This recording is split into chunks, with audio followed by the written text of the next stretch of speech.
کیا ہے؟ اللہ والوں کی پہچان کیا ہے؟ شریعت، ذکر اللہ، صحیح عقیدہ، اور تیسری اور ضروری پہچان وہ بھی ضروری ہے، اور وہ یہ ہے کہ ان کا سینہ نبی کریم صلی اللہ علیہ وسلم کے سینہ تک سینہ بسینہ متصل ہو۔ نبی کریم صلی اللہ علیہ وسلم کا فیضان اس کو متصل سلسلے سے پہنچاؤ، وہ اپنے شیخ کے ہاتھ میں، وہ اپنے شیخ کے ہاتھ میں، اور کرتے کرتے کرتے نبی کریم صلی اللہ علیہ وسلم تک یہ سلسلہ طریقت روحانی سلسلہ پہنچتا ہو، اور اس میں کہیں انقطاع نہ ہو، کہیں کٹتا نہ ہو یہ سلسلہ۔ یہ بات نہایت ضروری ہے، کیونکہ یہ جو روحانیت ہے، یہ جو روحانی فیضان ہے، یہ سینے سے سینے کو منتقل ہوتا ہے۔ سیدنا ابو ہریرہ، یہ اس کی بڑی خوبصورت مثال ہے۔ سیدنا ابو ہریرہ رضی اللہ عنہ، آپ نے، بخاری شریف کی روایت ہے، آپ علماء کرام جانتے ہیں، آپ نے فرمایا، لوگوں، نبی کریم صلی اللہ علیہ وسلم نے مجھے دو علوم عطا فرمائے۔ ایک وہ علوم ہے جو میں تمہیں بیان کرتا ہوں، یہ جو احادیث مبارکہ ہیں، یہ جو کتابوں میں لکھی ہیں تم پڑھتے ہو، ایک وہ علوم ہے جو میں تمہیں بیان کرتا ہوں، اور فرمایا دوسرے وہ علوم ہیں اگر میں بیان کروں تو تم میری گردن کاٹ دو، تم مجھے قتل کر دو۔ یعنی فرمایا ان کو بتانے کی اجازت نہیں ہے۔ ہمارے مشائخ فرماتے ہیں ہاں، اگر ان کو بتانے کی اجازت نہیں ہے، بالکل ایسا ہی ہے، لیکن نبی کریم صلی اللہ علیہ وسلم نے وہ علوم پھر کس لیے عطا فرمائے تھے اگر ان کا فائدہ کوئی نہیں ہونا؟ تو وہ فرماتے ہیں بتانے کی اجازت نہیں ہے، دکھانے کی اجازت ہے۔ وہ علوم بتائے نہیں جاتے، دکھائے جاتے ہیں، وہ پڑھائے نہیں جاتے، عطا کیے جاتے ہیں۔ وہ سینہ، اور یہ نبی کریم صلی اللہ علیہ وسلم نے سیدنا ابو ہریرہ کو سینہ بسینہ، سیدنا ابو ہریرہ نے کہا یا رسول اللہ مجھے کچھ یاد نہیں رہتا، فرمایا ابو ہریرہ چادر پھیلاؤ، چادر پھیلا لی، آپ نے ہوا سے 3 چلو بھرے، ایک چلو بھرا ڈال دیا، پھر چلو بھرا ڈال دیا، پھر چلو بھرا ڈال دیا، فرمایا ابو ہریرہ سینے سے لگا لو۔ سیدنا ابو ہریرہ نے سینے سے لگا لی۔ فرماتے ہیں لوگوں پہلے کچھ یاد نہیں رہتا تھا، اب کچھ بھولتا ہی نہیں۔ تو یہ علوم زبان سے نہیں عطا فرمائے، زبان نبوت سے نہیں عطا ہوئے، یہ علوم سینے سے عطا ہوئے اور سینے کو عطا ہوئے، اور یہی وہ علوم تھے جو امت میں سینہ بسینہ چلتے آ رہے ہیں، جو صوفیاء کرام کے علوم و معارف ہوتے ہیں۔ یہ علوم بتائے نہیں جاتے، یہ دکھائے جاتے ہیں، یہ عطا کیے جاتے ہیں۔ تو یہ ضروری ہے کہ آپ کے جو رہنما ہیں جن کا آپ انتخاب کر رہے ہیں، ان کی یہ نشانی ہونی چاہیے کہ وہ کسی نہ کسی سلسلے سے، کسی متصل سلسلے سے وابستہ ہوں، یہ فیضان انہیں سینہ بسینہ پہنچاؤ۔ آپ صلی اللہ علیہ وسلم کے سینہ مبارک کے فیضان سے اس کی لڑی، اس فیضان کا چشمہ جاری ہو، یہ ضروری ہے۔ 4 بنیادی شرطیں ہوگی۔ پہلی شرط شریعت، دوسری شرط ذکر اللہ، تیسری شرط صحیح عقیدہ، چوتھی شرط متصل سلسلہ۔ 4 بنیادی شرطیں ہیں، یہ 4 بنیادی شرطیں لازمی ہونی چاہیے۔ ایک شرط ہے وہ اختیاری ہے، وہ ہے اہل بیت سے ہونا۔ اگر سادات کرام کا کوئی فرد ہے، اہل بیت سے ہیں، اور وہ ان میں باقی 4 شرطیں پائی جاتی ہیں تو سبحان اللہ، اور اگر باقی 4 شرطیں تو پائی جاتی ہیں لیکن اہل بیت کا وہ فرد نہیں ہے، لیکن وہ اللہ والے ہیں، وہ ولی کامل ہیں، اگر باقی 4 شرطیں موجود ہیں ان کے ہاتھ پر بیعت کریں، وہ آپ کے رہنما ہیں، وہ آپ کی رہنمائی کا فریضہ سر انجام دیں گے۔ تو یہ 4 شرطیں جو ہیں ہم نے یاد رکھنی ہیں، ٹھیک ہے؟ یہ 4 شرطیں یاد رکھنی ہے اور نسبت قائم کرنی ہے۔ بس آخری 1-2 باتیں، نسبت قائم کرنی ہے، نسبت قائم کرنا بڑا ضروری ہے۔ وہ ایک قوالی ہے، وہ فرماتے ہیں، قوالی ہے کہ اتھے عملاں دے ہونے نہ بیڑے کسے نہیں تیری ذات کچھ نہیں۔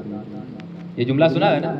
ہمارے مشائخ فرماتے ہیں ایسا نہیں ہے، اتھے ذاتاں پوچھیاں جانیاں، عملاں دے نہ بیڑے بہت بات چھوڑے، پہلے ذات پوچھی جائے گی۔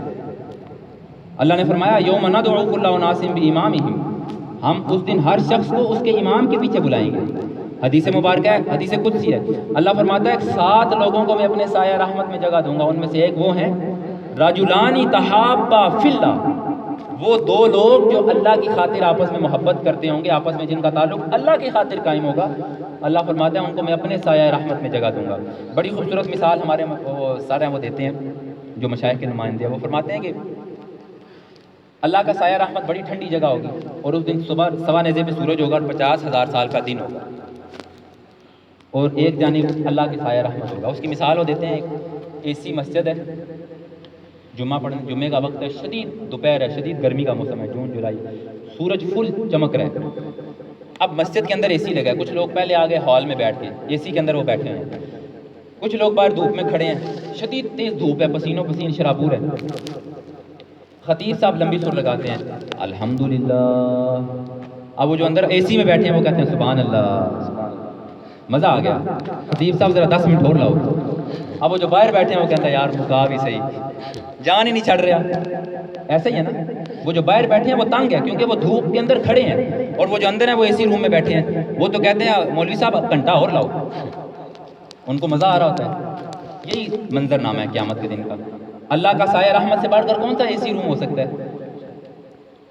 تو اللہ کی خاطر تعلق قائم کرنے والے، مشائخ سے تعلق قائم کرنے والے، وہ اپنے مشائخ کی صحبت میں اللہ کے سایہ رحمت میں ہوں گے، اسی روم میں ہوں گے.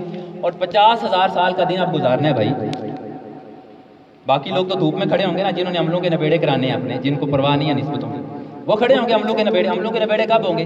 آپ صلی اللہ علیہ وسلم 4 سجدے فرمائیں گے، ہر سجدہ 10,000 سال کا ہوگا.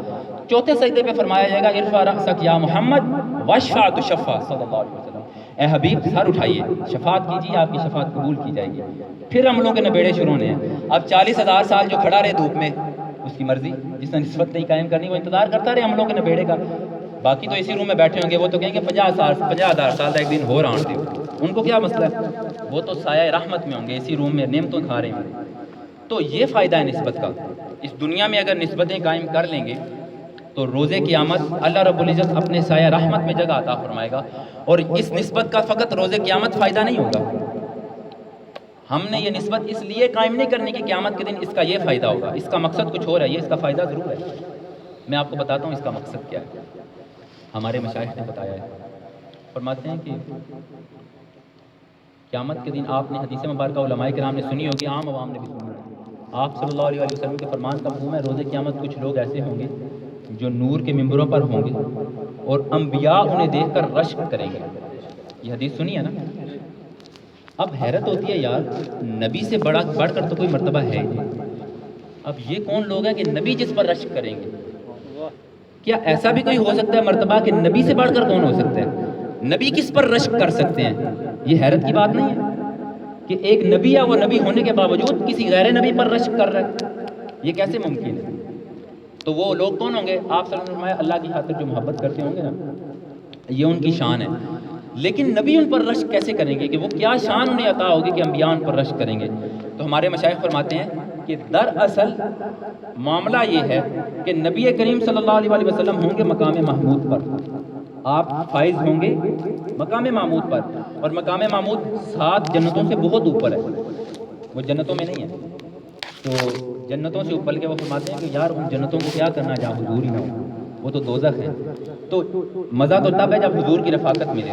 تو آپ صلی اللہ علیہ وسلم ہوں گے مقام محمود پر.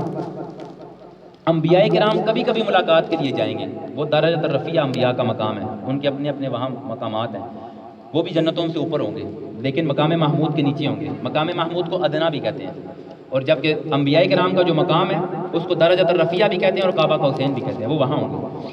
تو انبیاء کرام اپنے مقام سے اوپر جائیں گے اور مقام محمود پر حضور کی زیارت کیا کریں گے، ملاقات کیا کریں گے، اور پھر اپنے مخصوص وقت پر ان کو واپس آنا پڑے گا.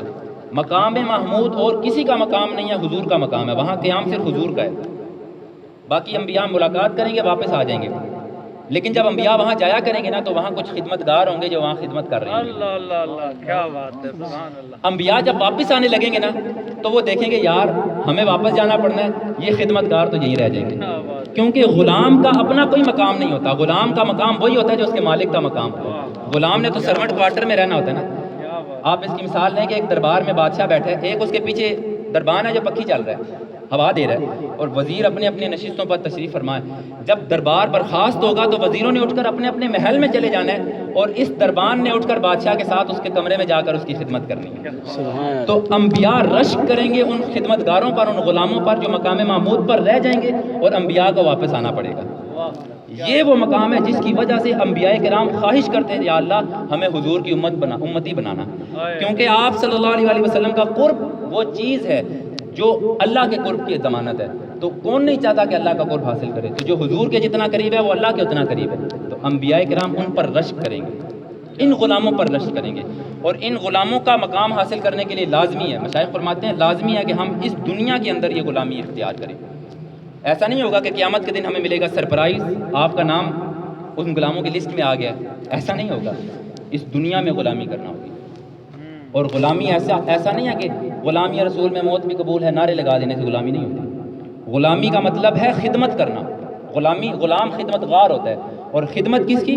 آپ صلی اللہ